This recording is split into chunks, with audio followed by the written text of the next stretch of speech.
group with my counselors, or I am teaching principals, or I am teaching some kids at DAAP, or I am teaching a group of parents, I still want to do that attention signal.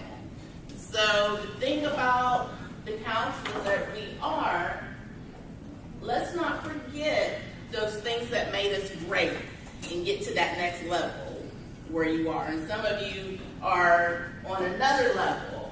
And so let's not forget those things. And we're going to go back in the past a little bit and think about those times we were in the classroom.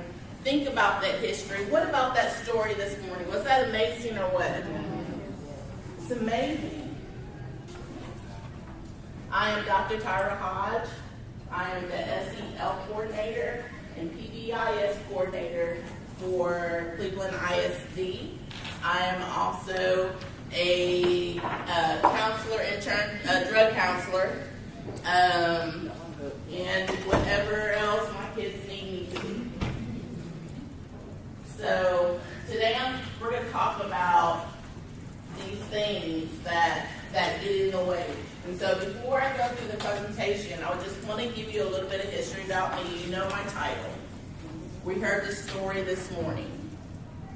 We know the stories of the students that have been sitting in front of us all year. And some of them are absolutely insane. I happen to live in an area where, we have one half of our district is 90% or 85%, Miss Youngblood, ED students.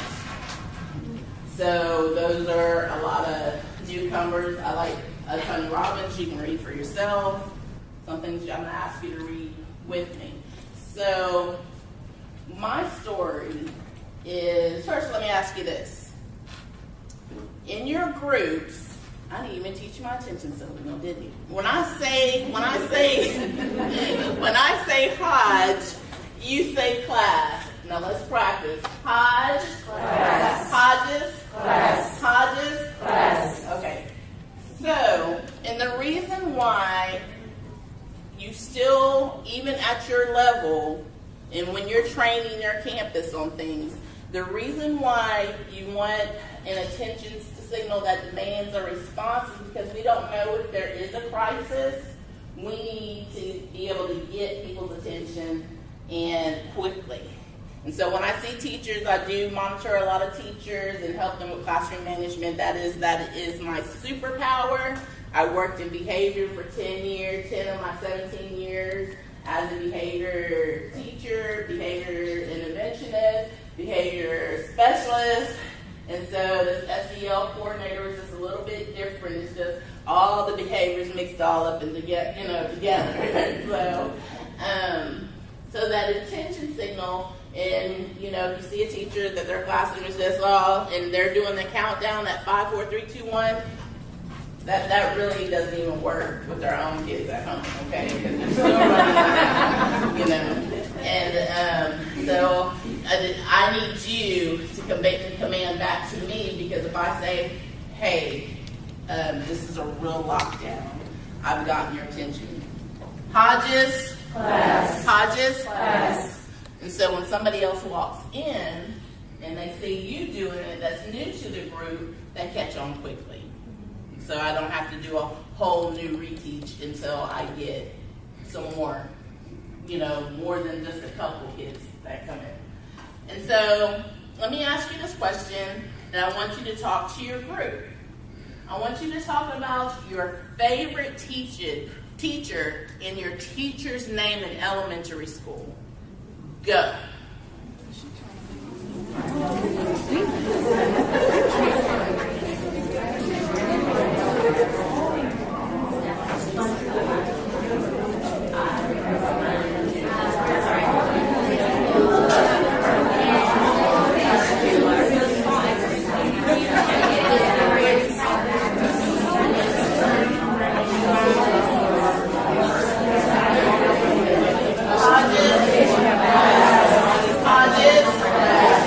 Hodges, class.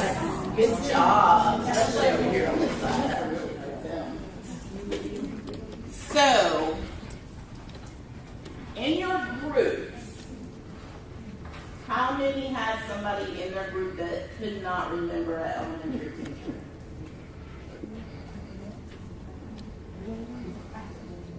That's 1, 2. Was it just 1 or was it 2? Just 1? 3. So both of y'all. Okay, see that is very uncommon. I cannot remember an elementary teacher, a principal's name, or anything. And so let me explain why. The dynamics. I was being adopted by a white man. We're talking early 70s, up in Virginia. That was married a black woman in a school that was all white. About how long after segregation really kicked in, it was really going. So my first experience to elementary, kindergarten, everybody's happy to go to kindergarten. I remember within those first couple of weeks, never really had communication with my teacher. And the little girl next to me was drawing a picture, and she asked the teacher was so beautiful, she was blonde hair, blue eyes, and she asked the teacher, is my picture pretty? And the teacher was like, yes, your picture is so pretty. And so I wanted my picture to be pretty too. So I drew my picture, and I made sure the next time the teacher made around by me, and she was good about proximity control. She was walking around, monitoring her class, and did a good job. I said, is my picture pretty? She said, no, it's ugly. And kept walking. So that's my kindergarten experience. So we talked about all the different things that people go through, and what I find about people that don't remember teachers in elementary, it's usually for a reason, and we'll talk about that in a minute. So as I go into 1st and 2nd grade, and let me go ahead and tell you, I was held back 2 times in elementary school. Technically 3 times, because my mom fought the 3rd time because I would have been like 35 graduating. So my dad was an abusive alcoholic. He worked for NASA. Not NASA, I mean the Pentagon. Arlington, Virginia is about 15 minutes from Washington, D.C. And we had all kinds of crazy stuff. That you'll have to read that book when it comes out. But anyway, all kinds of crazy stuff. But one night he was up with me, playing with me. And sometimes he was a really fun dad. But he had fell back in the chair, and his eyes rolled back, and he had an aneurysm, and he died. And I tried to wake him. Dad, quit playing. Dad, wake up. And so when I realized that he wasn't going to wake up, I went and got my mom, and sure enough, he had died. So let's fast forward. When I was in school, I didn't do anything. I mean, after kindergarten experience, I wasn't working for anything. And this is the thing. Nobody called my mom to say anything. Nobody called me in to talk to me and say, hey, what's going on with these grades or what's going on. Nobody. They let me fail. They were going to do it 3 times. And so, when we think about responsive services, somebody read the purpose of responsive services. Y'all know the contingency, so I'm not going to go through the contingency, but I'm highlighting responsive services and why it's so important. What's someone say? Thank you, please. The purpose of responsive services is to intervene on behalf of students whose immediate personal concerns or circumstances put their continued educational, career, personal, and social development at risk. Based on the level of need, responsive services may be preventative, remedial, is blurry. I took this straight out of the comprehensive counseling guide for Texas. That's just a picture I just took out of there. So some of the things that we pulled in, and so I want you to go ahead with your table real quick and diagnose Dr. Tyra Hodge, because everybody already knows she was crazy a little bit. And so go ahead and diagnose some of the things that should have been done as far as being responsive to somebody, one, that had already been retained, two, that wasn't learning. So talk to your table, go.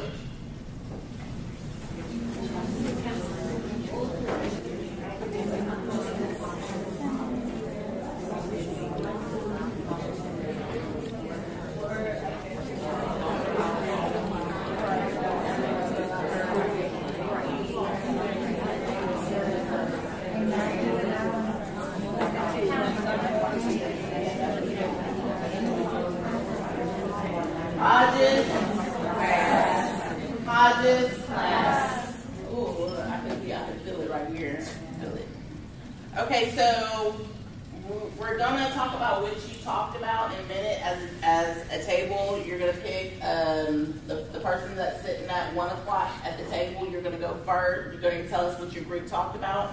But I want to go back to our friends, if you're willing to share why you don't remember any teacher's name in the elementary, because it's very uncommon.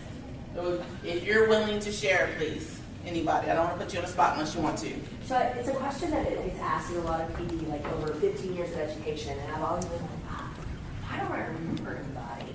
And I think I was getting all of my needs met at home. And so I went to school just to learn. Like I didn't need anything from anyone.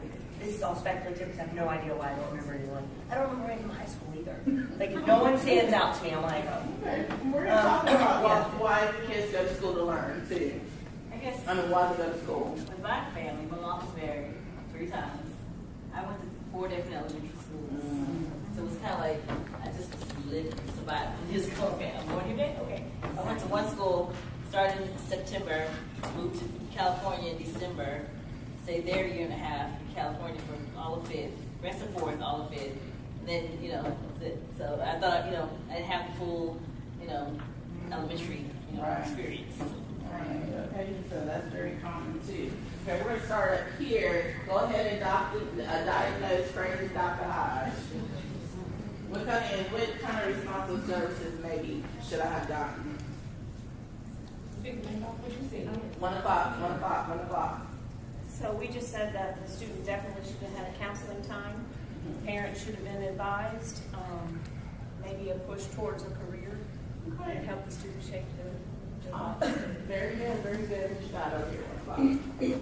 We just, similar to absolutely some counseling, lots of trauma, and prior to being adopted, just being in the room when your dad passed away, things like that. So lots of unmet needs going to school.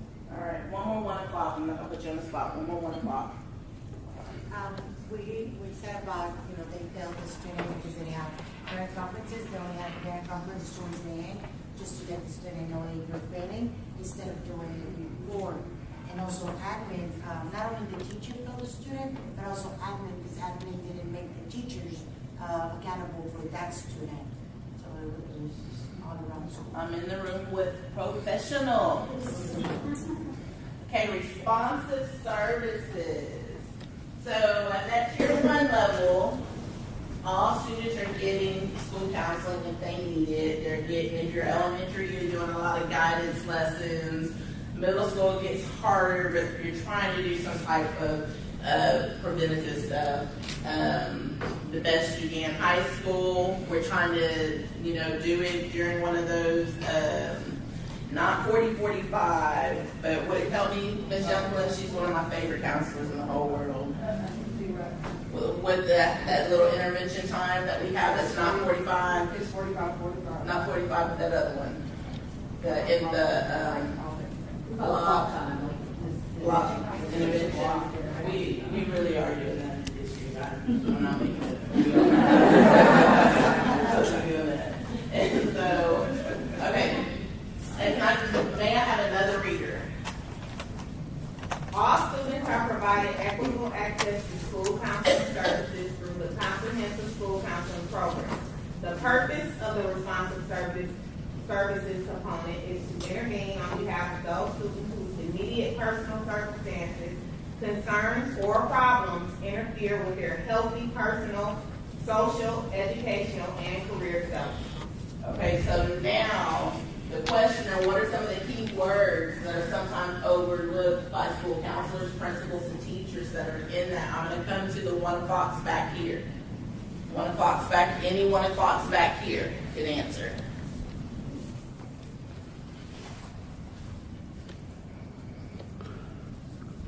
What are some of the key things? Intervene, yes. Y'all can help your 1 o'clock out. Help her out. I'm not sure about the 1 o'clock, but for me, that word equitable jumps out. Equitable, okay. Okay, what made that look like? Because it's not one, the model shouldn't be one size fits all. Every kid should be given what they need to be successful. Yes, ma'am. Yes, ma'am. And so, which I didn't find out until I was an adult, was that I was dyslexic. Okay, so back in the back, our person that was actually an excellent student, she told us what she came to school for. Now, with our population in Cleveland, and with your population and how things changed after COVID, why do some of our students come to school? So we already had one answer from the back of the room, it was to learn, ma'am.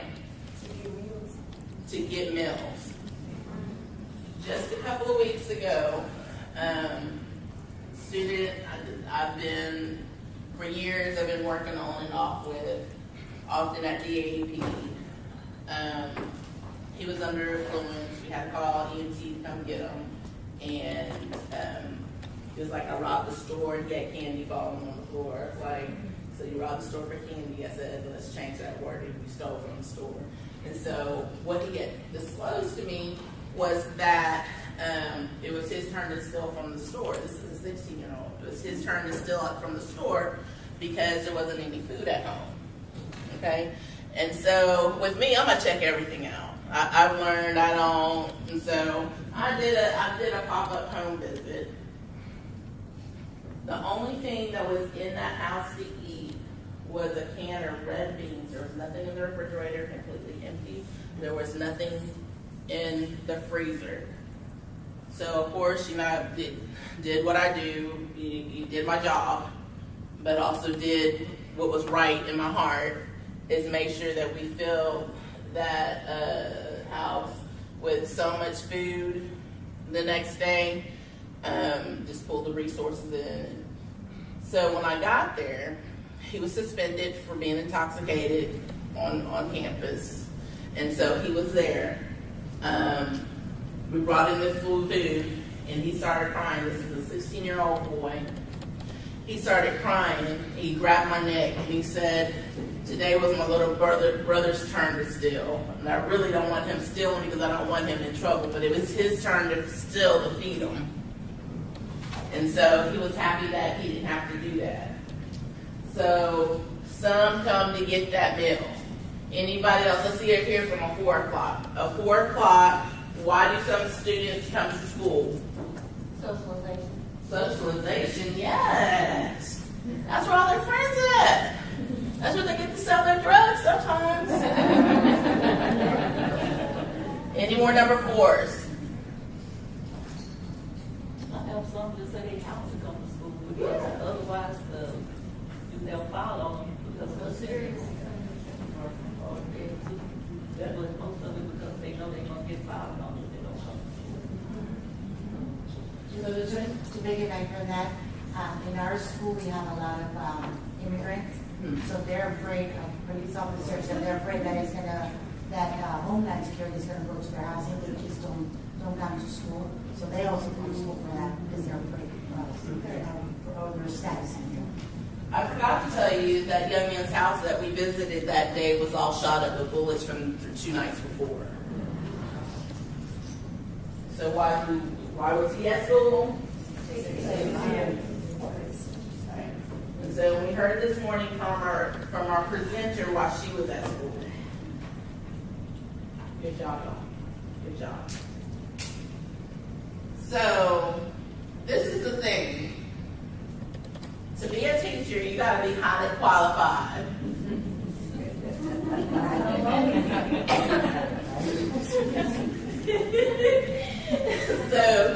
So your first year counselor, let me tell you, this is my first year in this role, in this job, and let me tell you, as a first year district, well, I've been district administrator for another district, but for the first year being the SEL coordinator and PBIS coordinator, I wasn't highly qualified. And so what I mean by that is that we have these people coming in and the state has said they're highly qualified. And no, they're just getting their feet wet, they're just learning.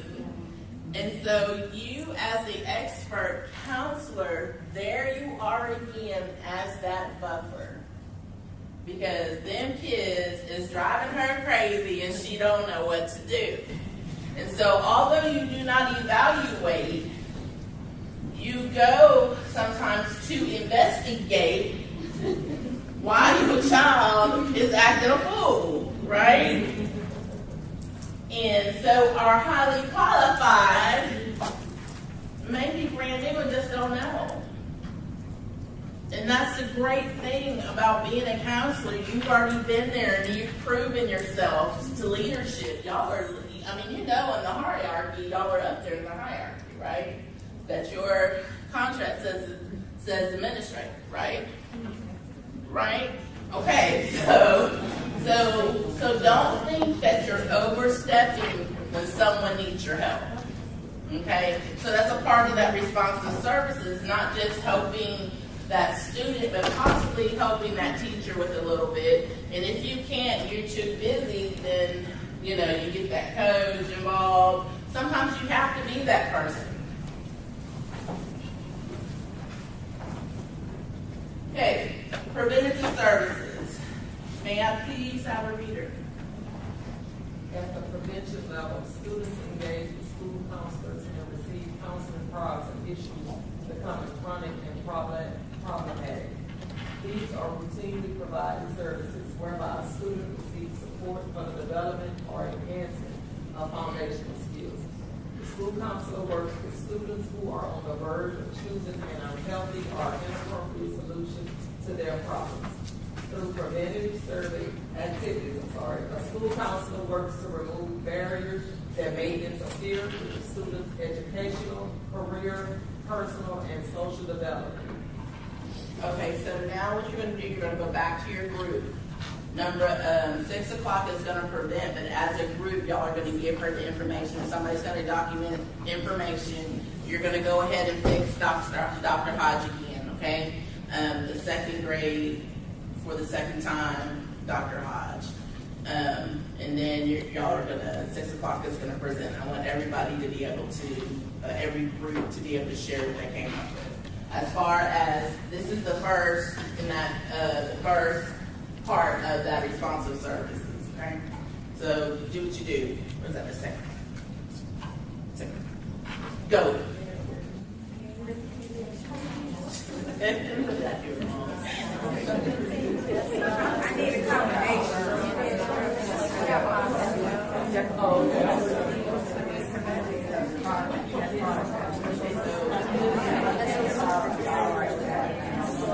It's tier 1.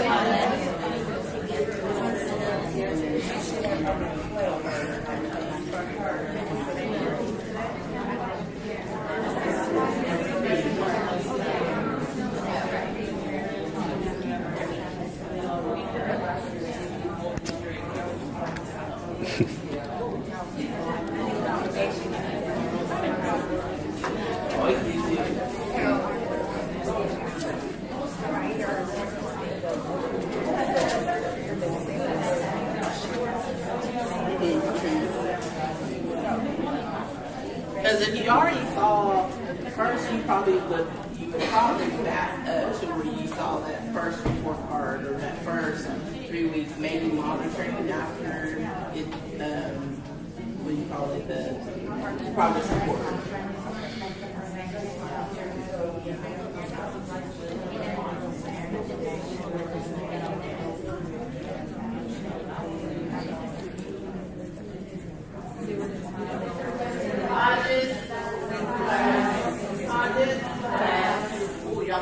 Hodges, class. Beautiful. Do y'all need more time or you good? Okay, 6 o'clock. Let's start in the back, please. What did y'all get? We talked about kind of like a meeting for the teachers, about how the situation happened, they're prepared, some accommodations for the students, and maybe like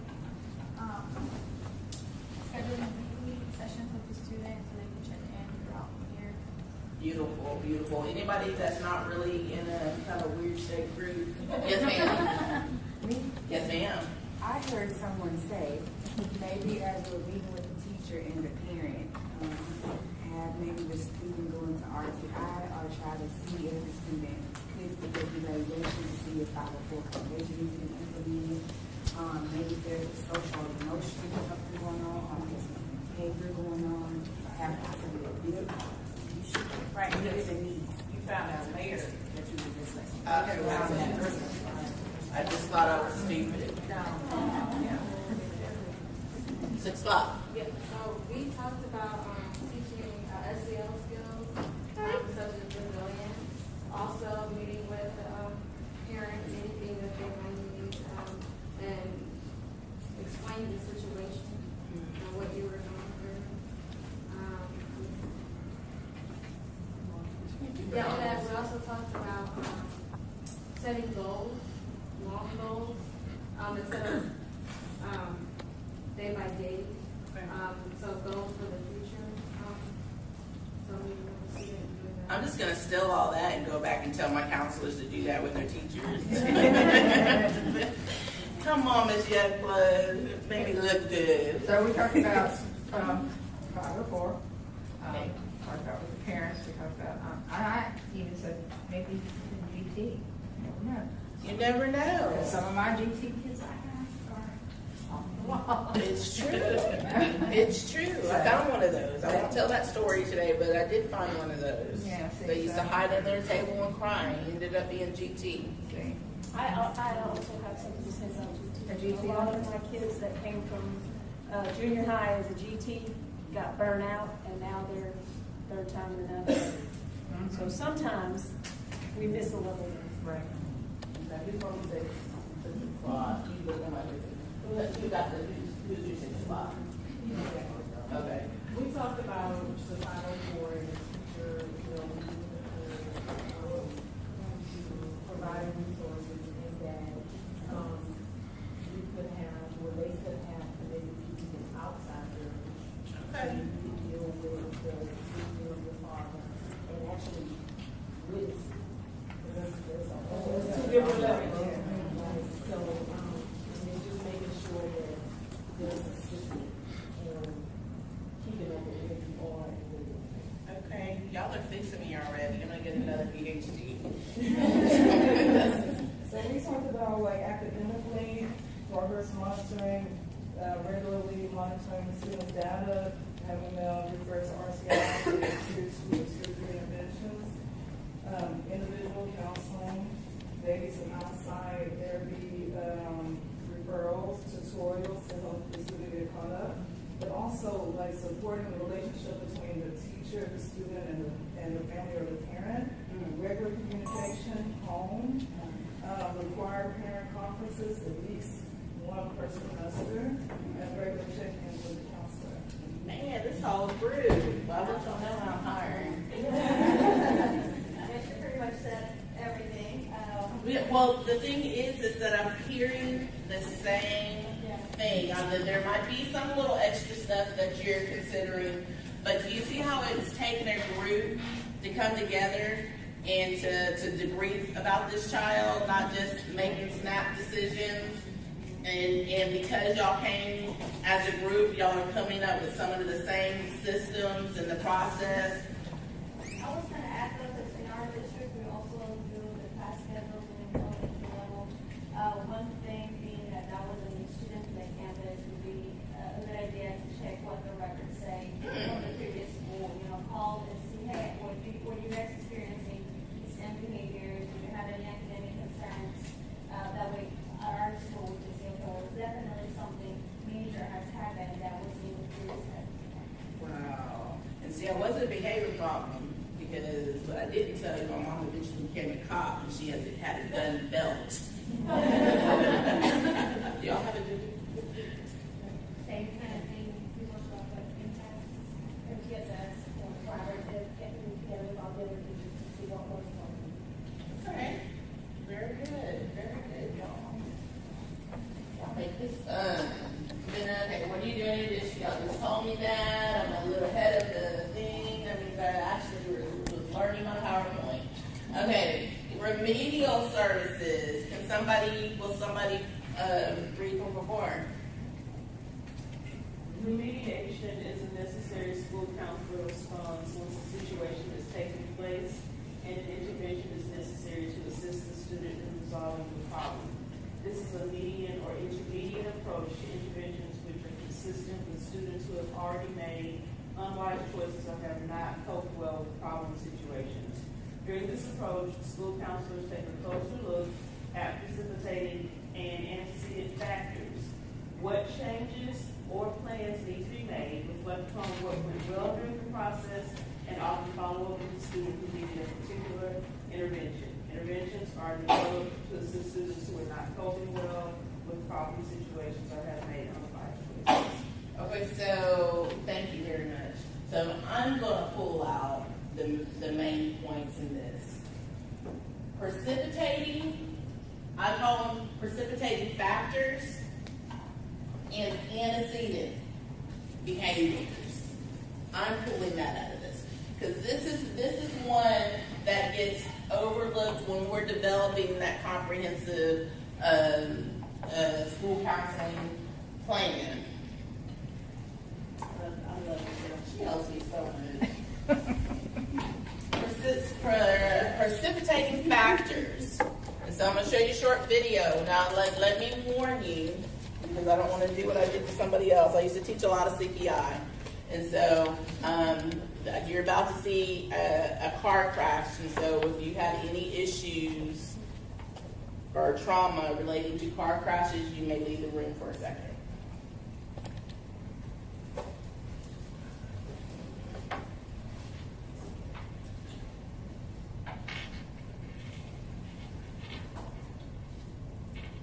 This is from the movie Disturbia.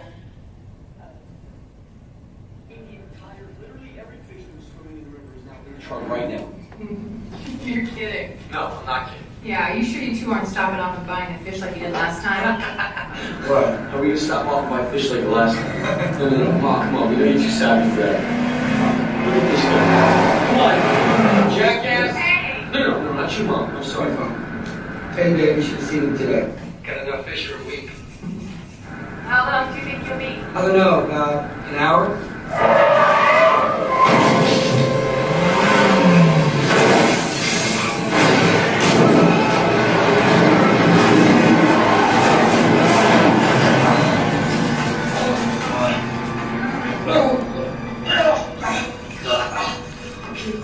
Are you okay?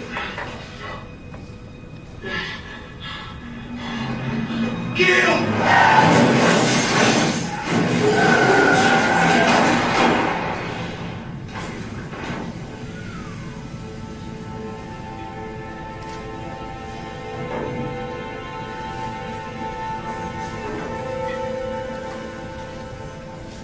Alright, so father does die.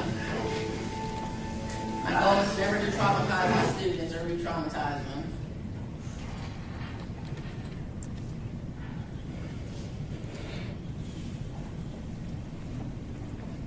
Okay, so a precipitating factor is anything that happens to a child that we don't know about before they get to school. A precipitating factor can happen at school. something that we may know, that we may not know about. A precipitating factor may be something we can intervene in, or it may not be something we can intervene in, and therefore we put some processes in place at school.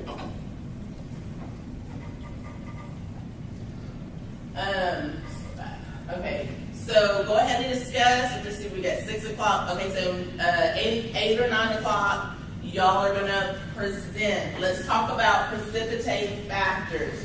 Start listing off some things that we cannot control that happens. Hurricane Harvey. Go.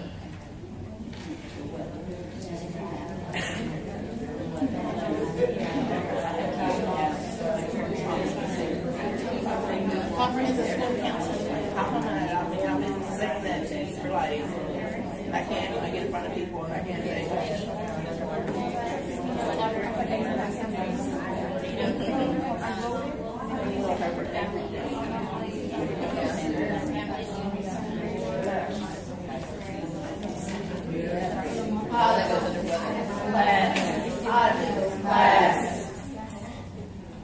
Okay, let's start on this side.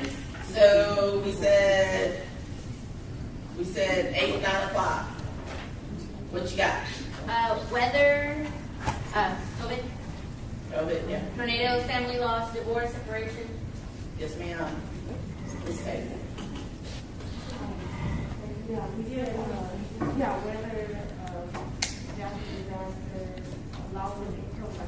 Oh, yeah.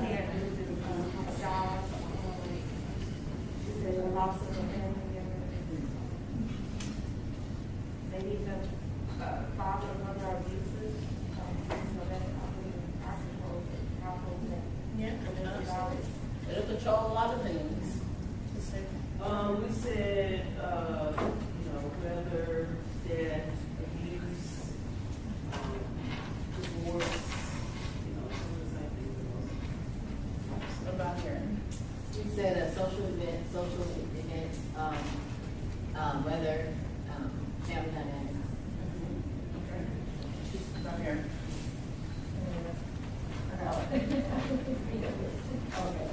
Same thing, you said abuse, weather, divorce, house fire.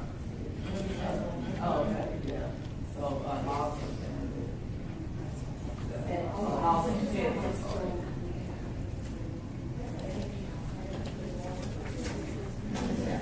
I mean, what did y'all come up with? Together, like put together a car and then get a sack. I think that's all I have done. No, I don't. Oh, yeah, anybody back along the wall? molestation, rape, sex trafficking. And so we deal with that, I mean, we deal with that so much, especially when we talk about our ED kids coming into, from wherever they're coming from, because they're not just coming from Mexico, which is kind of a myth. They're coming from all over, and they're coming with stuff. And when you're at the high school, it starts coming out a lot more. You know, they'll start to speak about, you know, my dad was raping me forever. He got deported to Mexico. My uncle, my friend got me drunk and I passed out and she let everybody do this to me. I mean, it's crazy. It's crazy. So, antecedent. So most of the time, this is in your Texas Comprehensive School Counseling Guide. But a lot of times, when you hear the word antecedent, being I'm still a behavior specialist at heart, but they're the ones that usually use those words. Your LSSPs, your DIAGs, the counselors, we got to get that in our tool belt, because we're trying to figure out why the student is acting out. Thinking these are just a few of the antecedents. This was in the guide, but I just kind of changed them up a little bit. So we wonder why we think that they should know better. That's a myth. right? Where when we talk about brain development, the child's brain, and we heard today, I had always said 25, but we know that boys will grow to 28. Okay, so we're talking about antecedents now. So it's been sent to you now sent to you by the principal. And so now let's look at the antecedent.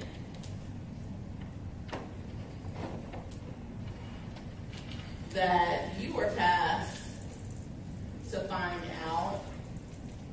We're going back to Disturbia. Is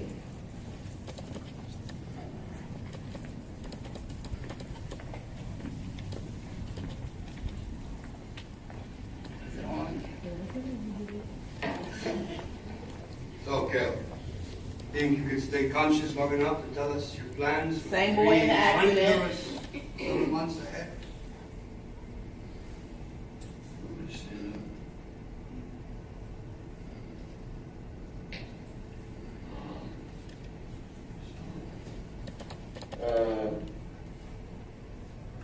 Este Verano. Este Verano. Voy okay. ¿Usted qué va a hacer?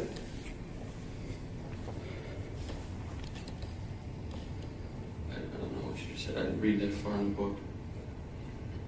Did you do the homework or not? Guess not. Guess not. I don't know who you think you are, or who you think you're dealing with. You can't give me a straight answer? Fine. Give me one good reason why I shouldn't fail you right now.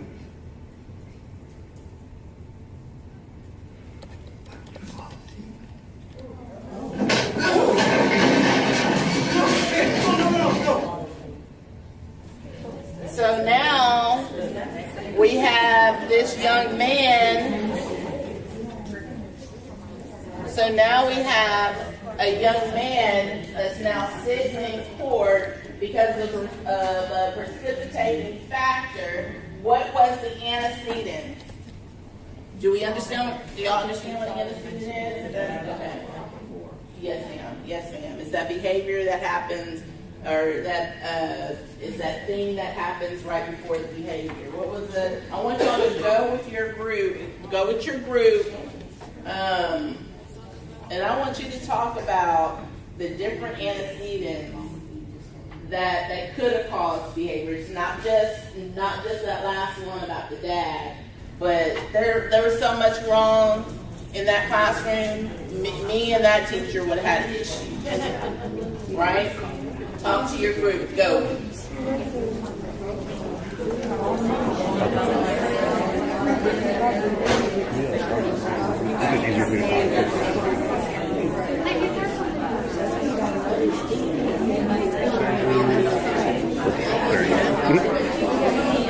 Just easy to find stuff when it's like separate clips instead of one clip.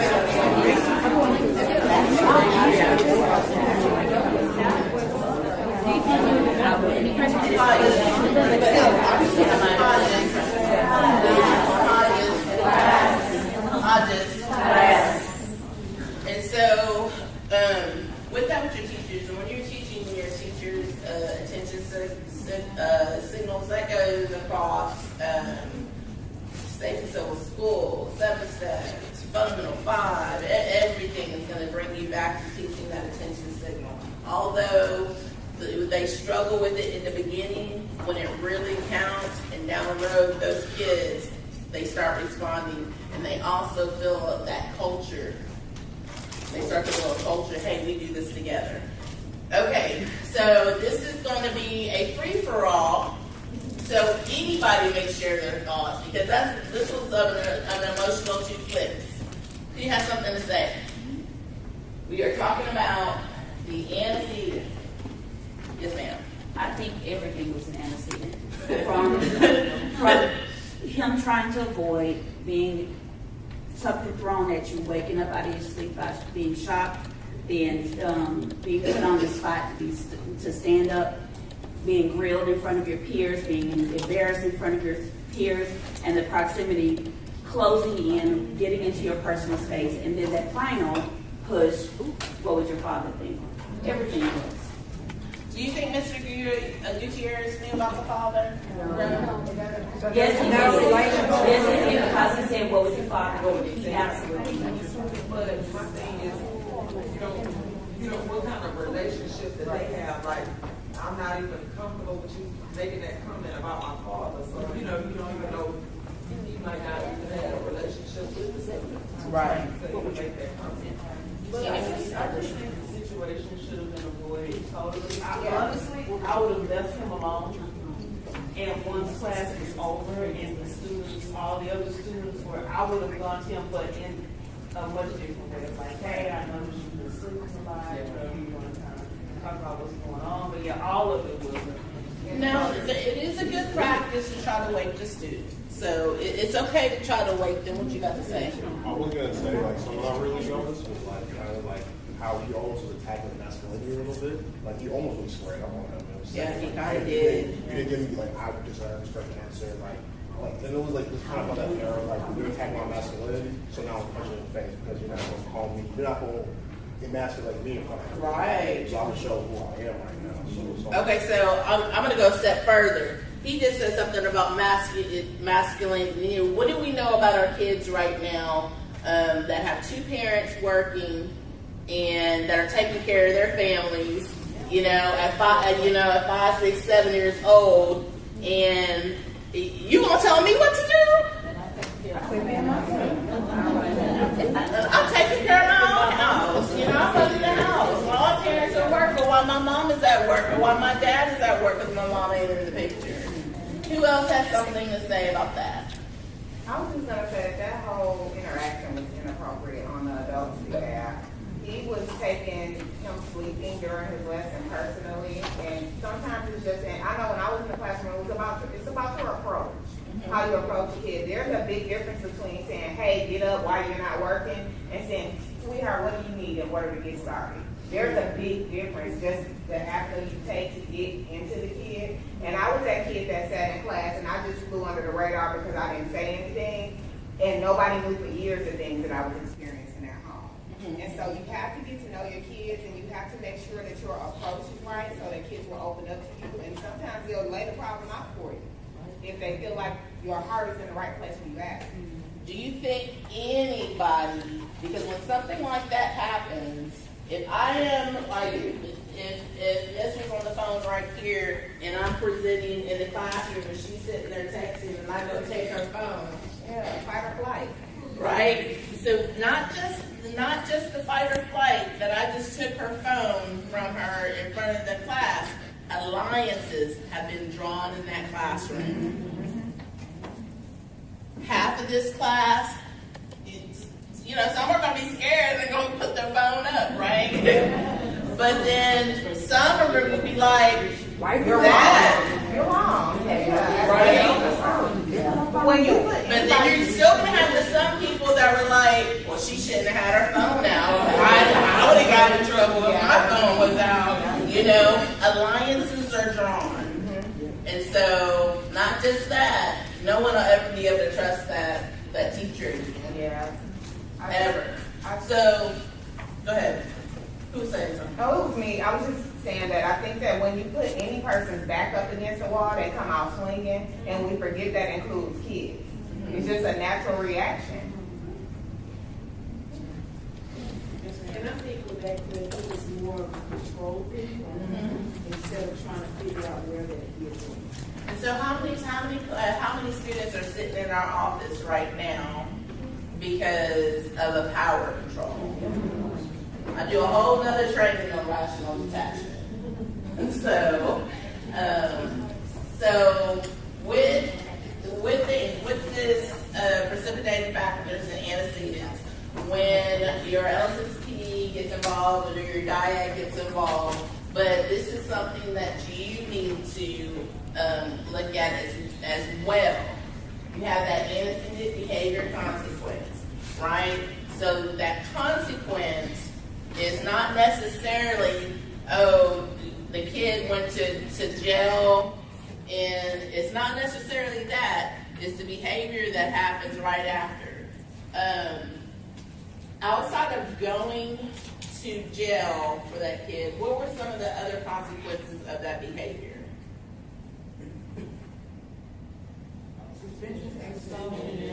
Yeah. So you have to start out doing your routine in another school. Start all over again. But the few people that you finally got close to it, now they have to change everything. That's a consequence. That's a consequence. He's going to be labeled as a behavior problem. And also, guess what? He got out of that work. So the consequence isn't always just what you received. It's also what you're getting away with.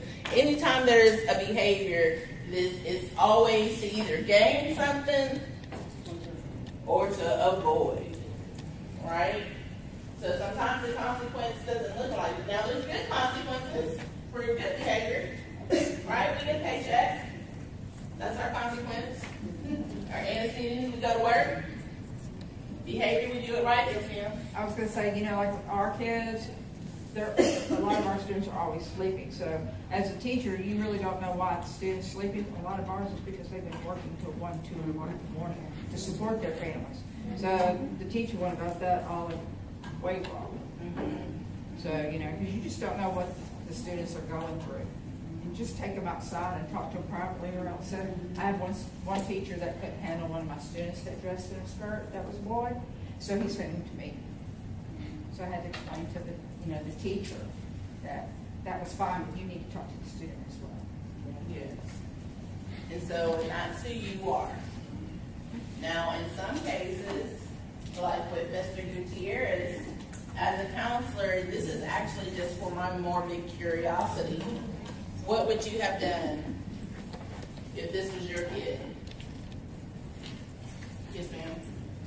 If I was the teacher, I would probably contact the parent and see what's going on, part of building the relationship and, finding out what's going on there. Tell me what you would have done as a counselor. As a counselor, if the teacher would have come to me, I would have told them to reach out to the parent because I think I'm not a parent, but most parents, they don't want, when they hear the word counselor, they think admin, and that just raises like some sort of flag. But when it comes from the teacher first, that kind of, like, hey, he's having a hard time. Would you mind if I talk to the counselor for some help? And then that's when we step in and reach out as well. Okay. As the counselor, not the administrator, I would try to talk to the student to see where he was emotionally to have him have that reaction. As a counselor, I would have also spoke with the teacher, but when it came to the consequences, I would direct my findings and offer those findings to the administrator. Yes, because the admin definitely needed to know word for word what was done in that classroom. And of course, when you're writing your statement, you're going to write out that. I learned a long time ago, and I used it when I was principal, is that when I write up my write-ups with the student for a student, I do that. I do it incident behavior consequence. That's how I've been doing it for years. Well, the student was sleeping in class. Mr. Gutierrez threw a racer out, and then the boy stood up, and then Mr. Gutierrez said this, and then As a counselor, who else would have did something? I had this happened last summer. I had a student that the teacher kept telling me she's sleeping in class, she's sleeping and she can't come in there. So the teacher kept putting her off the class. And I would see her, they would say, oh, Miss Kelly, somebody is at your door. And it would be the same little girl. So I pulled her in one day and I was just asking her, I said, so why are you so tired? Well, she told me that she had witnessed her father OD. She was the one, she tried to wake him up, and she was not able to. And so now she said every time she closes her eyes, that's what she sees. Ooh. So she say, but when I get to school, for whatever reason, as soon as I sit down, I'm relaxed. But she said, and you know, we called the mother, and she confirmed the story. And so, you know, then I had to have a conversation with the teacher, you know, and just letting her know, you know, this child has gone through trauma, and it's not that she's just, the teacher was taking it personally, you know, and she felt like, oh, you know, that's just disrespectful, and if I let her sleep, everybody's gonna think, you know, that they can sleep. And so, you know, eventually the little girl said it was okay to share it with the teacher, so we all had a conference. And before the end of the year, they really got a good bond, made a good bond, but it was just the fact that, you know, the teacher was taking it personally. You know, my thing is just at least get to know or find out why the student, you know, why is she sleeping.